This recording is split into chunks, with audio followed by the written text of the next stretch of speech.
Hello बच्चों, कैसे हो? सब बढ़िया होंगे। आज बात करते हैं गतिमान आवेश व चुंबकत्व के चैप्टर की बात। तो कल आपने इसके बेसिक के बारे में समझा कि सबसे पहले ओरेस्टर का प्रयोग। ओरेस्टर के प्रयोग से यह निष्कर्ष निकला कि जब किसी चालक तार में धारा प्रवाहित करते हैं, प्रवाहित धारा के चारों ओर जब चुंबकीय क्षेत्र उत्पन्न हो जाता है, उसको बोलते हो आप गतिमान आवेश व चुंबकत्व। कहने का मतलब जब कोई चार्ज गतिशील होता है, गतिशील होने के कारण क्या होता है, उसमें चुंबक का प्रभाव उत्पन्न होता है। जब कोई चार्ज स्थिर होता है, स्थिर होने के कारण क्या होता है, वो विद्युत क्षेत्र उत्पन्न करता है। जब वो चार्ज गतिशील होने का मतलब जब वो विवेग से जब कोई कण गति करता है, उसके साथ साथ विद्युत क्षेत्र के साथ साथ चुंबकीय क्षेत्र उत्पन्न करता है। इसी चैप्टर का नाम डाला आपने गतिमान आवेश व चुंबकत्व। यह तो था कल की बेसिक जानकारी। इसके बारे में आपने प्रयोग देखा, उनके बाद में चुंबकीय क्षेत्र की परिभाषा देखी और विमा के बारे में जानकारी हुई, और साथ में चुंबकीय क्षेत्र की दिशा के बारे में जानकारी हुई कि किस दिशा में क्या परिणाम आता है। अब बात करते हैं लोरेंज बल। ये जो सामने दिखाई दे रहा है आपको, लोरेंज बल आखिरकार होता क्या है? देखो बच्चों, ध्यान से समझना, बहुत इजी है कि जब कोई आवेशित कण Q एक ऐसे क्षेत्र में प्रवेश करता है जो विद्युत क्षेत्र व चुंबकीय क्षेत्र दोनों का प्रभाव उत्पन्न करता है, इन दोनों का परिणामी अनुभव किया गया बल ही लोरेंज बल कहलाता है। तो इनका जब ड्राइव करते हैं, डेरिवेशन करते हैं, तो देखो ध्यान से कि Q नाम का कोई आवेशित कण है। ये Q नाम का कोई आवेशित कण है, ये एक समय जब दो क्षेत्र में प्रवेश करता है, एक तो प्रवेश करता है Fe, यह तो गया विद्युत क्षेत्र, एक प्रवेश करता है चुंबकीय क्षेत्र, यह तो पार्ट हो गया आपका विद्युत क्षेत्र, और यह पार्ट हो गया चुंबकीय क्षेत्र।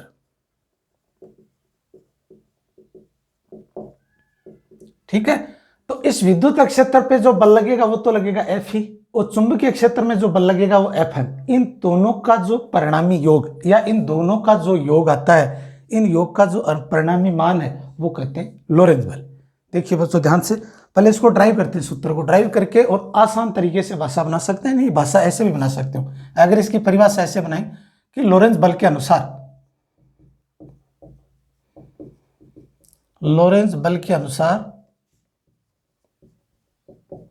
जब कोई आवेशित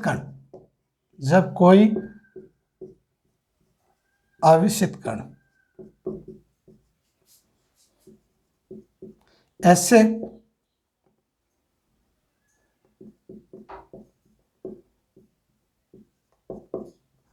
क्षेत्र में प्रवेश करता है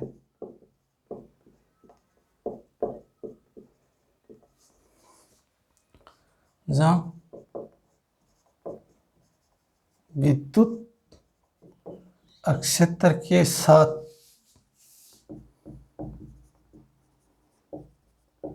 चुंबकीय क्षेत्र का प्रभाव कर देता है, इन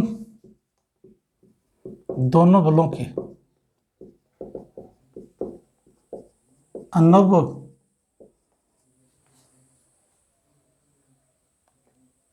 इन दोनों बलों के परिणामी बलों का मान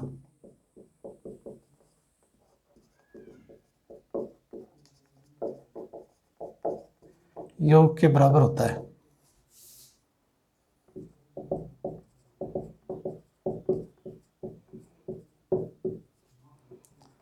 इसे लोरेंज बल कहते हैं।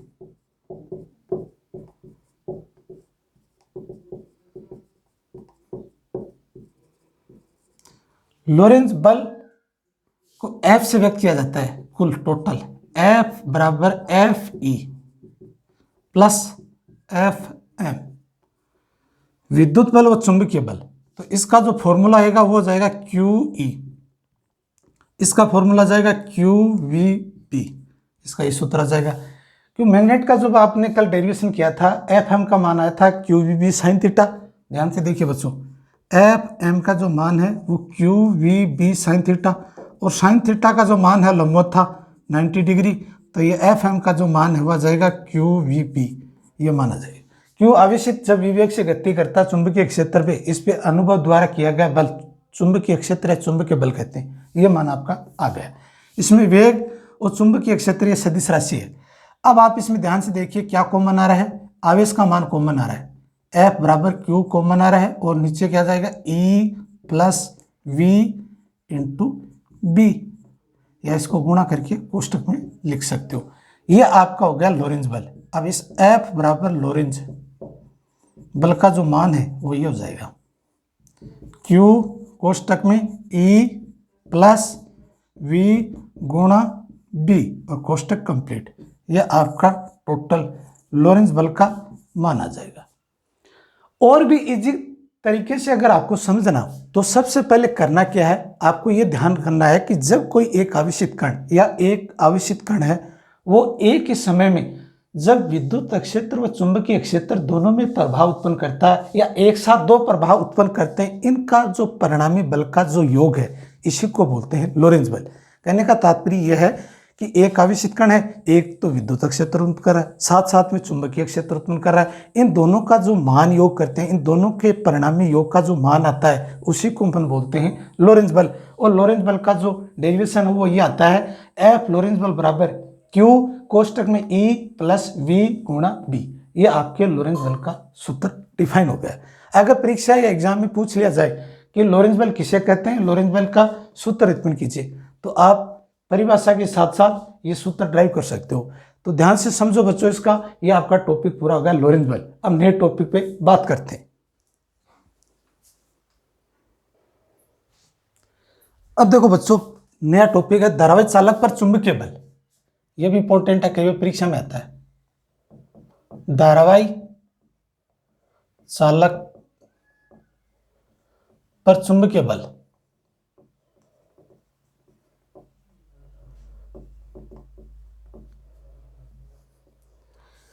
ये डेरिवेशन कई बार एग्जाम में पूछ लिया जाता है, इसको बहुत ही इजी तरीके से समझेंगे। ये आखिरकार इसकी जो इक्वेशन है वो कैसे आती है, और ये इंपॉर्टेंट है, ये कई बार परीक्षा में आ जाता है। धारावाही चालक पर चुंबकीय बल।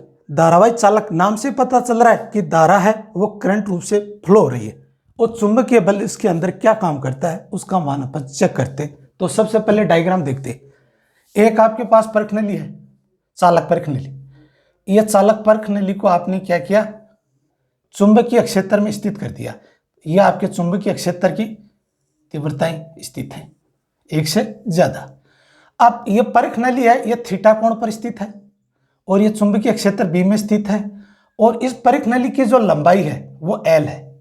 इस परख नली की लंबाई कितनी है, एल है, और क्षेत्रफल है ए, और इसकी जो धारा की डायरेक्शन है वो तो हो गई आई।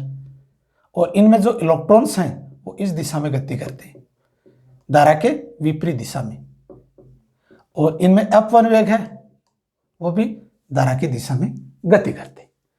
तो सबसे पहले आपने डायग्राम देखा कि चुंबकीय क्षेत्र में, एक समान चुंबकीय क्षेत्र में एक चालक तार है जो कोण थीटा पर स्थित है, और चालक तार की लंबाई एल है, क्षेत्रफल ए है, और इलेक्ट्रॉन व F1 वेग की जो दिशा है वो धारा के विपरीत दिशा में प्रवाहित करते हैं।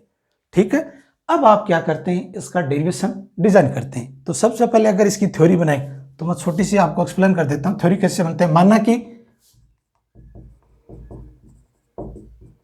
एल लंबाई की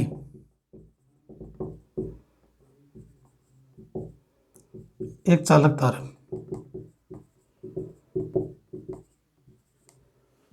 या लिख दीजिए, माना कि एल लंबाई का एक चालक तार है,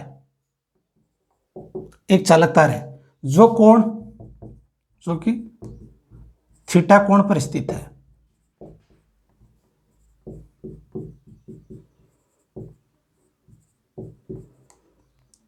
जिसमें इलेक्ट्रॉन व F1 वेग विद्युत धारा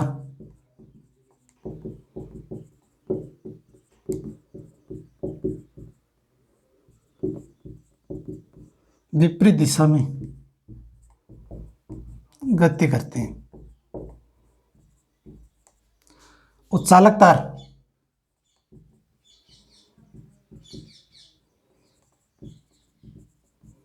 चुंबकीय क्षेत्र में स्थित है, बी में स्थित है। अब इनका शॉर्ट तरीके से और अगर एक्सप्लेन करते हो तो ये समझ लीजिए एल तो है चालक तार की लंबाई, चालक तार की लंबाई, ए है क्षेत्रफल,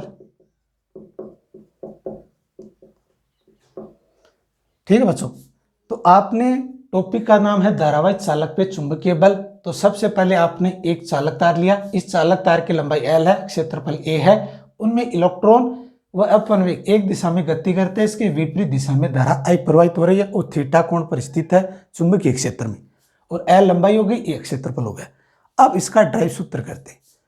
एकांक आयतन में इलेक्ट्रॉन की संख्या, आयतन का मतलब होती है जो वस्तु जितना स्थान गिरती है उसको आयतन कहते हैं। तो आयतन में एक तो लंबाई हो गई, एक क्षेत्रफल हो गया, इन दोनों का जब मल्टीप्लाई करते हो तो आयतन का सूत्र हो जाता है। तो अब ध्यान से देखिए कि पर्सनली या लंबाई में चालक तार में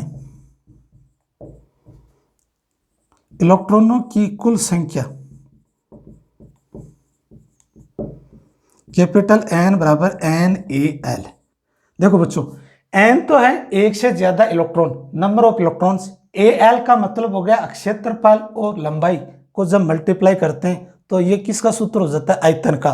तो आयतन में कितने इलेक्ट्रॉन मौजूद है इसको कैपिटल एन से व्यक्त करते हैं। अब एक इलेक्ट्रॉन पर चुंबकीय बल क्या है वो देखो आप, एक इलेक्ट्रॉन पर चुंबकीय बल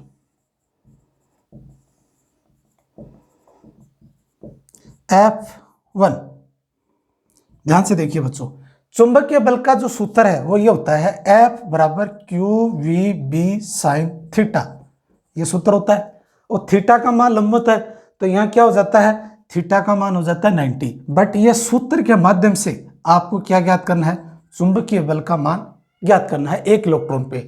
तो Q की जगह तो अपन लेंगे इलेक्ट्रॉन, V की जगह वेग से गति करता है, B चुंबकीय क्षेत्र में, और साइन थीटा का साइन थीटा हो जाएगा। और ये इलेक्ट्रॉन है, ये धारा की दिशा के विपरीत में है, तो यहाँ क्या लिखेंगे, माइनस यूज करेंगे। क्यों यूज करेंगे कि इलेक्ट्रॉन है वो धारा के विपरीत दिशा में गति करते हैं, अगर दोनों की एक ही दिशा में जब गति कराएंगे तो इलेक्ट्रॉन ऋणात्मक हो जाएगा।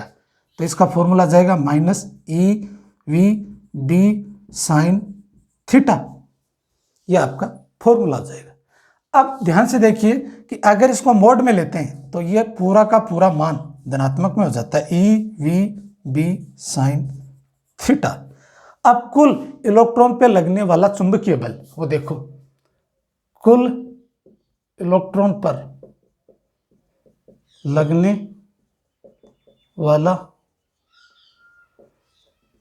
चुंबकीय बल, अब ज्ञात करते हैं FM का मान। FM बराबर N गुणा F1, ये मोड वाला मान आप ले सकते हो। तो FM का मान हो जाएगा, N का जो मान है वो तो हो जाएगा NaL, F1 का जो मान है वो ये रख सकते हो आप बच्चों, EVB साइन थीटा। और ये मैं मिटा रहा हूं, ये तो आपने चुंबकीय बल का सूत्र लिया था। अब ध्यान से देखो कि इनमें से क्या है, I का जो फॉर्मूला है वो आपको यूज करना है। I का जो अपन वेग में पढ़ा था NaVDE, ये फॉर्मूला होता है आपका I। तो इस फॉर्मूले के माध्यम से क्या ज्ञात करोगे, NaEV, और V की जगह VD भी यूज कर सकते हो, ये हो जाएगा LB साइन थीटा। अब धारा का जो मान है वो आप यहां से लिख सकते हो। अपन वेग में आपने धारा का मान देखा NaEV, अब ध्यान से देखिए, अपन वेग की जगह मैंने V ले रखा है, E इलेक्ट्रॉन है, इसकी जगह के मान में अपन लिख सकते हैं विद्युत धारा, विद्युत धारा का मान, धारा का मान। ये कहां से आया था, यह आया था अपन वेग व विद्युत धारा में संबंध, विद्युत अक्षेत्र व विद्युत धारा में अपन वेग में संबंध,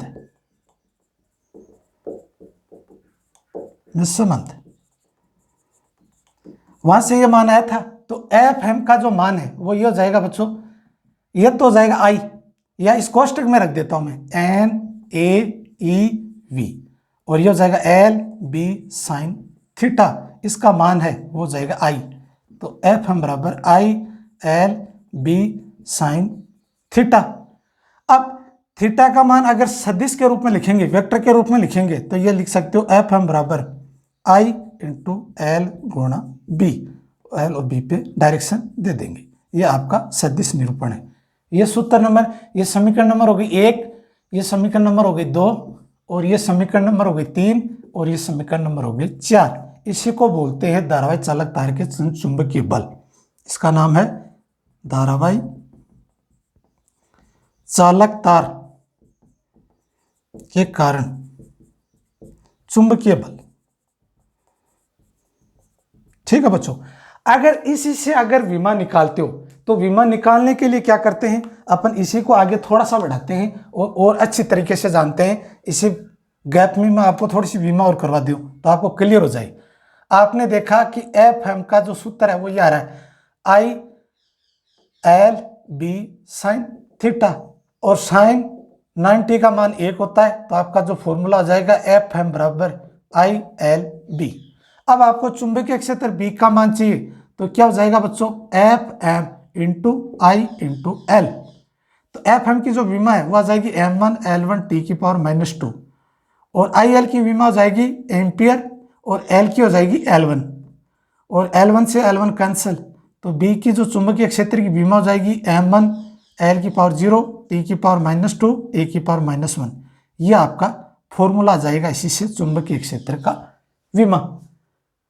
तो आपको इस चीजों से दो चीजों के बारे में जानकारी होगी। पहले बारे में तो ये जानकारी हो गई कि एक चालक तार है इस तरह का, इस चालक तार के अंदर एक समान रूप से इलेक्ट्रॉन में क्या है, गति कर रहे हैं अपन वे के साथ, और धारा इसकी विपरीत दिशा में प्रवाहित हो रही है, और जो थीटा कोण पर स्थित है एक समान चुंबकीय क्षेत्र बी है।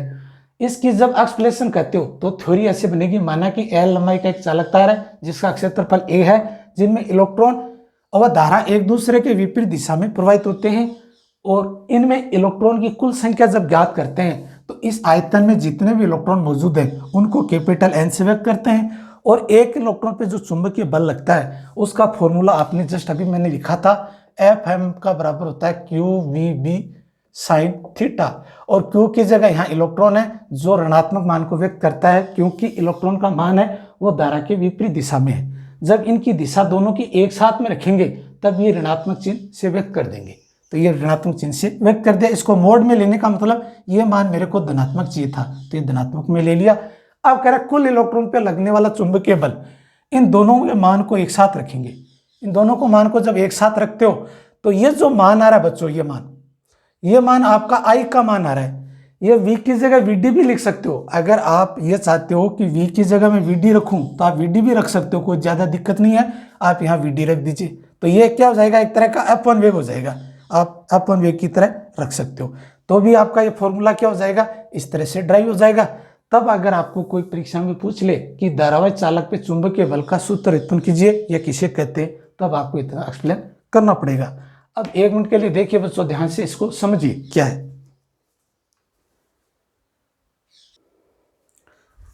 अब देखिए बच्चों, बायोसावर्ट का नियम नया टॉपिक है, यह भी इंपॉर्टेंट है।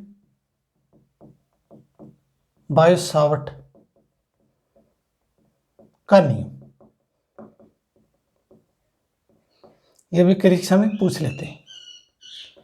बायोसावर्ट का नियम, सबसे पहले अपन क्या करते हैं, डायग्राम देखते हैं। ऐसे कुछ डायग्राम होता है, यहाँ थीटा कोण स्थित है, आर दूरी पर बिंदु P स्थित है, और यह बिंदु A है, यह B है। इनमें जो धारा है वो I बह रही है, और यह नाम का अल्पांश है। देखिए बच्चों, माना कि एक चालक तार है, एक चालक तार में धारा I प्रवाहित हो रही है, DL नाम के अल्पांश पे थीटा कोण पर स्थित R दूरी पे बिंदु P स्थित है, और बिंदु P पर चुंबकीय क्षेत्र की तीव्रता ज्ञात करनी है। क्या ज्ञात करनी है, B ज्ञात करनी है। तो या तो मैं थ्योरी लिख सकता हूं, अगर थ्योरी नहीं लिखें तो आप एक बार इस डायग्राम को देखो, देखते समझ में आ जाएगा। एक तार दे रखा है, इस तार में धारा I प्रवाहित हो रही है, धारा I प्रवाहित के साथ साथ एक अल्पांश है, उस अल्पांश से थीटा कोण पर R दूरी पे बिंदु P स्थित है। इस बिंदु P पर अपन क्या ज्ञात करेंगे, चुंबकीय क्षेत्र ज्ञात करेंगे। वो कितना आता है वो चेक करते हैं। तो बायोसावर्ट का ये नियम कहता है कि जो अल्पांश है, तो पहला जो अल्पांश है वो dP समानुपाती होता है L, ये I धारा के समानुपाती। तो अब चुंबकीय क्षेत्र की जो तीव्रता, अब जब थ्योरी में लिखें तो ऐसे लिखना, चुंबकीय क्षेत्र की तीव्रता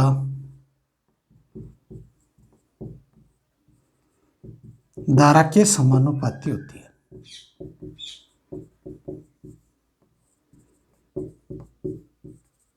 दूसरा पार्ट आपका आ जाएगा डी बी समानुपाती डी एल। यह हो गया अल्पांश के समानुपाती। चुंबकीय क्षेत्र की तीव्रता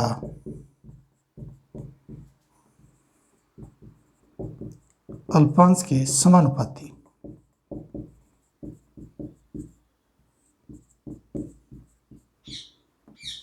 होती है। तीसरा पार्ट देखिए बच्चों, डी बी व्युत्क्रमानुपाती 1/r²। तो चुंबकीय क्षेत्र की तीव्रता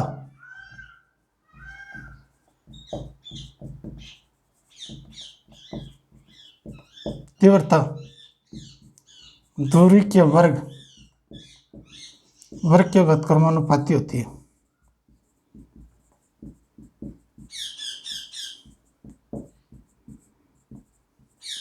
चौथा पार्ट डी बी अनुपाती साइन थीटा के समानुपाती।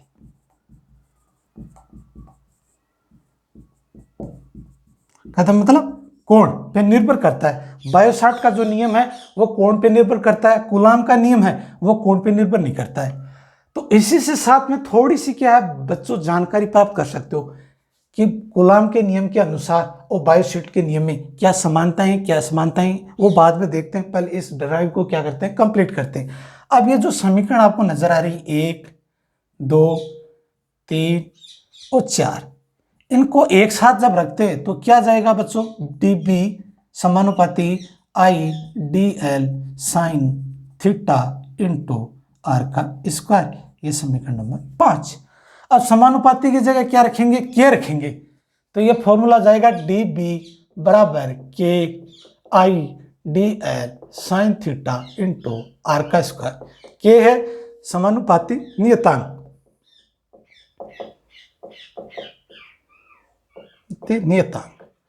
इसका मान कितना होता है बच्चों, इसका मान होता है μ04 पाई। ये होती है निर्वात की पारगम्यता, चुंबकशीलता में निर्वात की पारगम्यता है। ये 4 पाई कांस्टेंट है। आप के की जगह यह मान रख दीजिए, डी बी बराबर μ04 pi I D L sine theta into are का स्क्वायर। यह आपका फॉर्मूला आ गया बायोसार्ट का नियम। तो आप लिख सकते हो बायोसार्ट का सूत्र, बायोसावर्ट नियम का सूत्र। यहां तक आपको कंप्लीट करना है। तो सबसे पहले बायोसार्ट के नियम में आप थ्योरी जब बनाए तो ऐसे बनाए, माना कि ए डी एक चालक तार है जिसमें धारा आई प्रवाहित हो रही है और डीएल नाम के अल्पांश पे थीटा कोण पे स्थित आर दूरी पे बिंदु पी स्थित है और बिंदु पी पे चुंबकीय क्षेत्र की तीव्रता ज्ञात करनी है। यह धारा के समानुपाती, अल्पांश के समानुपाती और ये साइन थीटा के समानुपाती और आर दूरी के वर्ग के व्युत्क्रमानुपाती होता है। इन समीकरण को जब आप एक साथ रखते हो तो समानुपाती की जगह आप के रखते हो, के का जो मान है वो μ04 पाई होता है। ये मान आपने यहां से रखा। अब आपको बायोसार्ट के नियम की जितनी भी कैलकुलेशन करनी हो या इनके सूत्र के माध्यम से जितने भी ड्राइव करने हो तब आप इस सूत्र का उपयोग करना है। ये होता है बायोसार्ट। अब कह रहा है इसका सदिश रूप लिखें, तो सदिश रूप लिखने का कारण यह है D B μ04 pi I D L into R square R cap. और आर कैप का मान आपको पता है आर अपॉन आर का अपन। तो देखिए ध्यान से, इसके ऊपर है ना डायरेक्शन दे दीजिए। तो डी बी बराबर μ04 पाई आई गुणा डी एल अपॉन आर की घात क्यू आर परिमाप। ये आपका सदिश रूप हो जाए। समीकरण नंबर 7 सदिश निरूपण। आइडियल, ये एक दूसरे के क्या है, पैरेलल है, समानुपाती। तो अल्पांश का मान है वो धारा के समानुपाती, अल्पांश के समानुपाती और दूरी के वर्ग के व्युत्क्रमानुपाती होता है। इसका मतलब दूरी के साथ साथ अल्पांश का मान घटता है और धारा व अल्पांश के साथ साथ बढ़ता है। ये आपका वेक्टर के रूप में हो गया, ये आपका सूत्र हो गया, ये आपकी ड्राइव करने का तरीका समझ में आ गया। यह तो था आपका बायोसाट का नियम। तो अच्छे से आप देखिए। अब इसी के टॉपिक पे थोड़ा आगे बढ़ते हैं। अब नेक्स्ट टॉपिक की तरफ बढ़ते हैं। नया टॉपिक है, इंपॉर्टेंट टॉपिक है बच्चों, ध्यान से देखना। अक्ष के सापेक्ष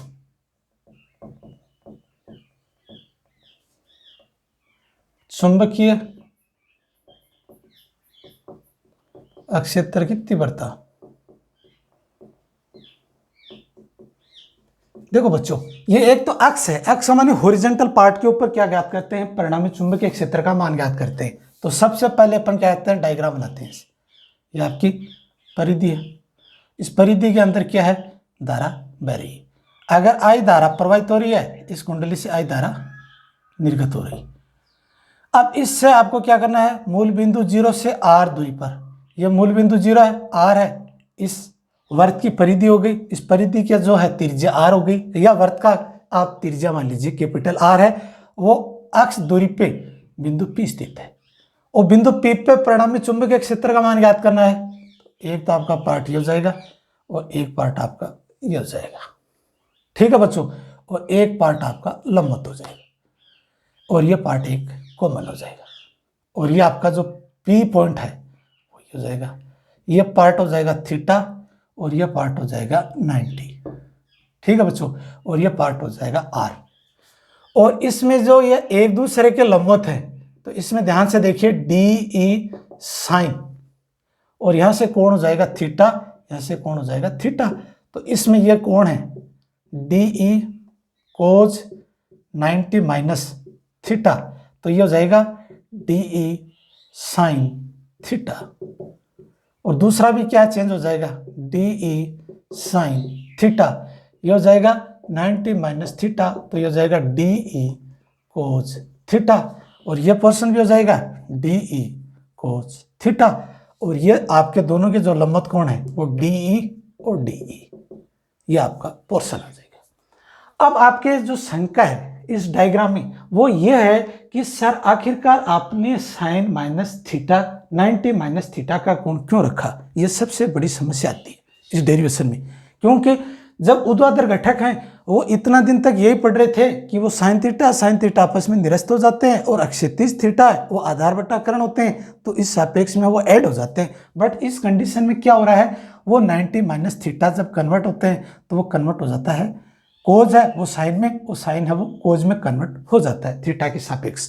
तो देखिए, जब आप एक्सप्लेन करते हैं डायग्राम पे, वो देखिए, माना कि एक समान रूप से वृत्त की परिधि में त्रिज्या कैपिटल R है, जो मूल बिंदु O से अक्ष दूरी पे बिंदु P स्थित है, और बिंदु P पे परिणामी चुंबकीय क्षेत्र का मान ज्ञात करना है। तो ये कह रहा है कि ये जब कोण ज्ञात करते हैं इस एंगल से, तो ये कह रहा है कि 90 में से थीटा कोण को जब घटाते हैं दोनों कोण में, ये लंबवत कोण ज्ञात कर रहा है। देखो बच्चों, ये कोण भी लंबवत है, ध्यान से देखो आप, यह आपका एक तरह का समकोण त्रिभुज है।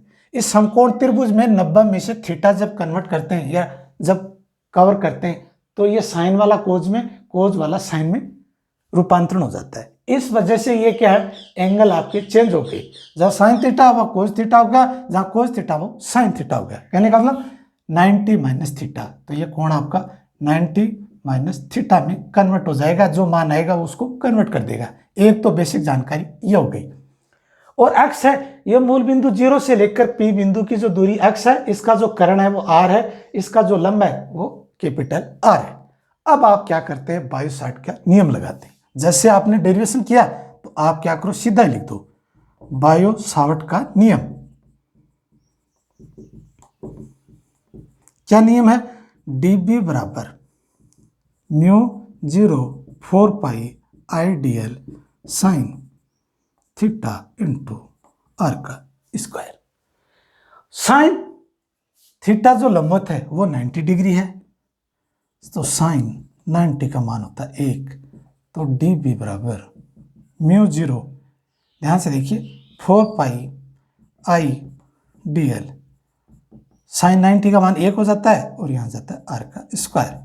ये आपकी समीकरण नंबर 1 है, या आप 2 ले लीजिए, ठीक है।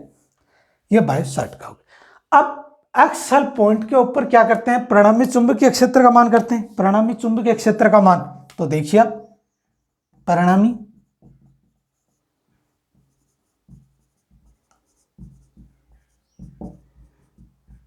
बी बराबर समाकलन dB sin थीटा, ये मान याद करते हैं।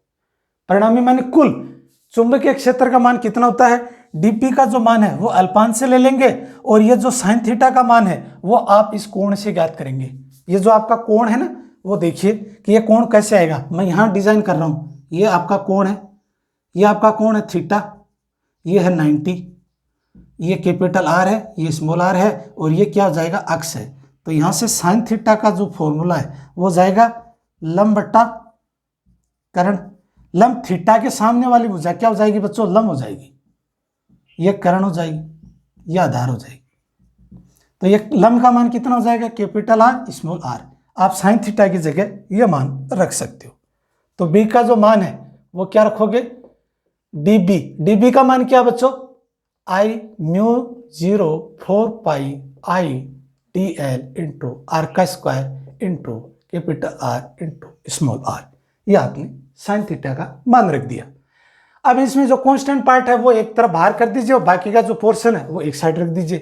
तो b बराबर mu 0 I into 4 pi r की घात क्यूब, ये r हो जाएगा, ये अल्पांश dl हो जाएगा। अब वर्त की जो परिधि है, तो ये जो dl अल्पांश इसका मान आ जाएगा 2 पाई r, ये हो जाएगी वर्त की परिधि। ठीक है, ये वर्त की परिधि, ये dl की जगह आप मान रख दीजिए। b बराबर mu 0 I r into 4 pi r की घात क्यूब इंटू 2 पाई r। ठीक है बच्चों, अब कह रहा है कि जो ये r है, r, इस r का मान इन दोनों वर्ग के बराबर होता है। तो क्या आप r के स्क्वायर की जगह ये रख सकते हो बच्चों, r स्क्वायर इंटू अक्ष का स्क्वायर। अगर इसको सिंगल r रखोगे तो ये क्या हो जाएगा, अंडर r स्क्वायर इंटू अक्ष स्क्वायर, या ऐसे भी रख सकते हो r स्क्वायर इंटू अक्ष का स्क्वायर 1/2। ठीक है, ये पाइथागोरस प्रमेय से आ जाएगा। ये r का जो कर्ण का मान है वो लंब स्क्वायर प्लस आधार स्क्वायर के बराबर होता है। तो ये स्क्वायर r हो तब तो ये रख देना, स्मॉल r हो सिंगल तो इसके लिए ये हो जाएगा। ये मान आप स्मॉल r की जगह रख सकते हो। तो आप पहले देख लीजिए, जो संख्याएं कट रही हो काट दीजिए। ये 2 पाई से देखिए ध्यान से बच्चों, यह आ जाएगा 2, ये हो जाएगा म्यू 0 I r का स्क्वायर, r का स्क्वायर हो जाएगा, नीचे आ जाएगा 2 r की घात क्यूब, यही आएगा ना। अब r की जगह ये मान दे रखा है 2 1 प्लस 3, जब इन तीनों का एडिशन करते हैं दोनों का, तो इनकी जो पावर है वो ये आ जाएगी, b बराबर म्यू 0 I r का स्क्वायर इंटू 2 r का स्क्वायर इंटू अक्ष का स्क्वायर 3/2। और अक्ष का जो मान है वो बच्चों 0 है, कि चुंबकीय क्षेत्र के अंदर जो अक्ष का जो मान है, ध्यान से देखिए, चुंबकीय जो मान 0 होता है, चुंबकीय क्षेत्र का मान का मतलब इस परिधि के अंदर 0 मूल बिंदु O पर b का जो मान है वो आपका 0 हो जाता है। तो इस अक्ष का जो मान है वो टोटल क्या हो जाएगा, 0 के बराबर हो जाएगा। तो ये इक्वेशन क्या हो जाएगी, b बराबर म्यू 0 I r का स्क्वायर 2 r का स्क्वायर प्लस 0 का स्क्वायर 3/2। ये 2 से 2 कैंसिल, ये 0 का जब वर्ग करोगे तो 0 आ जाएगा। तो b बराबर, ध्यान से देखिए बच्चों, ये 3 है, b बराबर म्यू 0 I r का स्क्वायर इंटू 2 r की घात क्यूब, ये आपके कट रही पावर है। तो ये क्या हो जाएगा, म्यू 0 I इंटू 2r, ये हो जाएगा p अक्ष का। अगर फेरों की संख्या n है, कुंडली में फेरों की संख्या n हो तो b अक्ष का फॉर्मूला जाएगा mu 0 n I into 2r, ये आपका फॉर्मूला आ जाएगा। ये समीकरण नंबर क्या हो जाएगी, आपकी 4 हो जाएगी, ये आपका सूत्र हो जाएगा। ठीक है बच्चों, इससे क्या निष्कर्ष निकला? इससे निष्कर्ष निकलता है कि जब किसी सूत्र को ड्राइव करते हैं वो ये चेक करते हैं किन कंडीशन को चलकर लास्ट में क्या मान आ गया। अब आप डायरेक्ट एक तो ये मान ले सकते हो और या ये मान ले सकते हो। इन दोनों के मानों के माध्यम से आप क्या है जितने भी न्यूमेरिकल्स, जितने भी कंडीशन इस पे फॉलो करते वो आप ड्राइव कर सकते हो। मैं एक बार थोड़ा सा समराइजेशन एक बार और कर दूं तो आपके डाउट्स और क्लियर हो जाए। आपने एक वृत्त की परिधि ली जिनकी त्रिज्या कैपिटल आर है। मूल बिंदु अक्ष दूरी पर बिंदु P स्थित है। बिंदु P पे चुंबकीय क्षेत्र का मान ज्ञात करना है और ये R ये परिणामी मान है, यह परिणामी रेखा है जो दोनों रेखाओं के वर्ग के योग के बराबर होती है। इनमें जो लंबवत कोण है साइन थीटा वो क्या समकोण त्रिभुज होने की वजह से 90 माइनस थीटा होते ये क्या हो जाएगा कोस थीटा में कन्वर्ट हो जाएगा और कोस है वो साइन थीटा में कन्वर्ट हो जाएगा। इन दोनों का जो परिणामी कारण पाइथागोरस प्रमेय के अनुसार इन दोनों के परिणामी योग का वर्ग है वो d के बराबर हो जाएगा। ये आपका क्या हो जाएगा d कोस थीटा और d साइन थीटा जब दोनों का वर्ग करते हो तो ये d के बराबर हो जाएगा जो थीटा कोण पे स्थित है। अब बायोसार्ट का नियम लगाया वो आपने पिछले ड्राइव में किया था तब आपका ये मान आया था। अब कह रहा लंबवत है तो ये 90 डिग्री पे लंबवत है तो साइन 90 का मान 1 होता है तब आपकी इक्वेशन आ गया। अब परिणामी चुंबकीय क्षेत्र B का मान ज्ञात करते हैं तो dB और साइन थीटा इसलिए निर्भर कर रहा है कि ध्यान से देखिए कि लंब बटा कर्ण ये r और स्मॉल r पे व्यक्त करता है कि आपको साइन थीटा का मान यूज करना है। कोस थीटा तो एक दूसरे के क्या है विपरीत दिशा में होने के कारण निरस्त हो जाएंगे। जो आपका मेन पार्ट है वो dB साइन थीटा है, d sine theta main part है। आप मैग्नेट का यूज कर रहे हो तब आप B लगा सकते हो, विद्युत क्षेत्र है वहां E लगा सकते हो या B यूज कर सकते हो, कोई दिक्कत नहीं। ये परिणामी चुंबकीय क्षेत्र का मान हो जाएगा तब आप E की जगह क्या है B। ये DE विद्युत क्षेत्र में लगाया जाता है, आप चुंबकीय क्षेत्र में B लगा दीजिए, ये B पार्ट हो जाएगा बच्चों आपका, ये B पार्ट हो जाएगा। तो ये मान आप इसका परिणामी चुंबकीय क्षेत्र है वो आप लगा सकते हो, दोनों के मान बराबर है ये ऐड कर दीजिए। dB का मान है वो आपने यहाँ से रख दिया और साइन थीटा का मान है इस कोण के माध्यम से लेकर इस समीकरण में फिल कर दिया। जो कांस्टेंट पार्ट है इसको बाहर रख दिया, dl है वो वृत्त की परिधि है, वृत्त की परिधि आपको पता है 2πr होती है, ये 2πr होगा।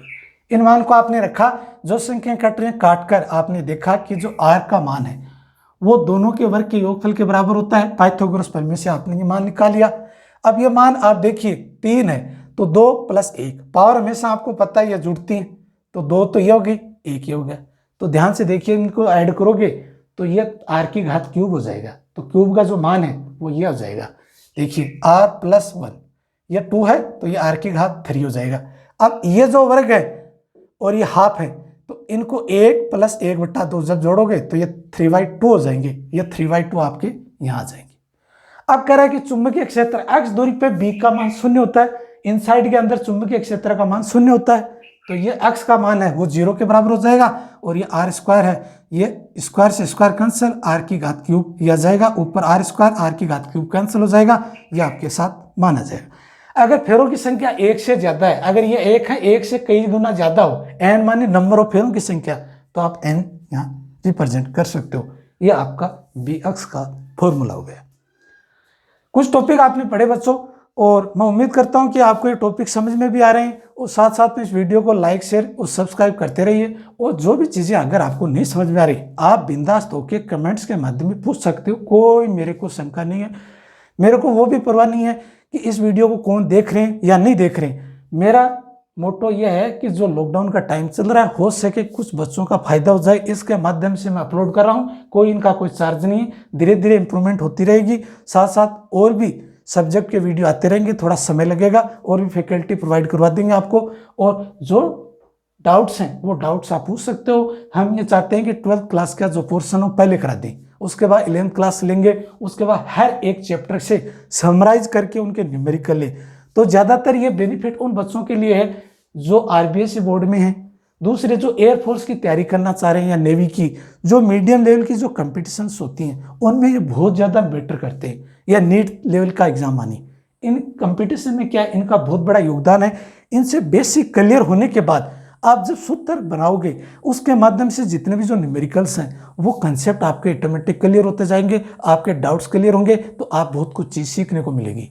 तो मैं उम्मीद करता हूँ इसी के साथ वीडियो को लाइक शेयर करते रहिए, कोई दिक्कत नहीं है, और धीरे धीरे अपलोड करते रहेंगे, वीडियो आती रहेगी। आप रेगुलर पढ़ते रहिए, जब तक ऑफलाइन स्कूलें नहीं चालू होती है तब तक आपको ऑनलाइन ही एक सहारा है पढ़ने का। आप रेगुलर पढ़िए, जरूरी नहीं है एक दिन पढ़ने के बाद 5 दिन रेस्ट कीजिए, नहीं, आपको रेगुलर पढ़ोगे, आदत बनाओगे, प्रैक्टिस करोगे तो ये चीज़ें बड़ी इंटरेस्टिंग पार्ट होंगी। मेरी जगह आप भी टीचर बन के किए, बहुत सारे बच्चे हैं जिनको बहुत ज़्यादा नॉलेज की आवश्यकता है। ज़रूरी नहीं है कि हम पढ़ा रहे, हमारी जगह आप, हम चाहते हैं कि आप आकर पढ़ाएं, आप हमारे से बेहतर निर्माण कर सकते हो। हम कितना पढ़ा पाएंगे, कितना ज़्यादा नहीं पढ़ा पाएंगे, आने वाली पीढ़ी और भी अप्रिशिएट करेंगे, वो हमारे से बेहतर रिजल्ट देगी और आगे प्रोग्रेस करेगी, अपने भारत का नाम रोशन करेगी। हम यही उम्मीद करते हैं कि लगातार सहयोग के साथ चलें, कुछ चीज़ें हमसे सीखिए, कुछ आपके आसपास के जितने भी जो गाइडेंस हैं उनसे सहारा लेकर आगे बढ़िए। रुचि नहीं है कि इसी में आओ, जिस फील्ड में आपकी रुचि है उसी फील्ड में जाइए और अच्छा काम कीजिए, तो दूसरे लोग भी आपका आदर्श उदाहरण देखकर दूसरे को अप्रिशिएट करें या आपके पालन करें। जो कैसा जो अच्छे काम करते हैं उसी की पालना होती है, उसी की चर्चाएं होती हैं, उसी पे लोग ताना मारते हैं, उसी की बुराई होती है, उसी की अच्छाइयाँ होती है। पर बनिए अच्छे, बुरे कामों से बचिए, बुरे कामों का अंजाम बुरा ही होता है। अच्छा बनिए, अच्छा काम कीजिए, आगे बढ़े। अप्रिशिएट करता हूँ, इसी के साथ वीडियो कंप्लीट करता हूँ। Thank you.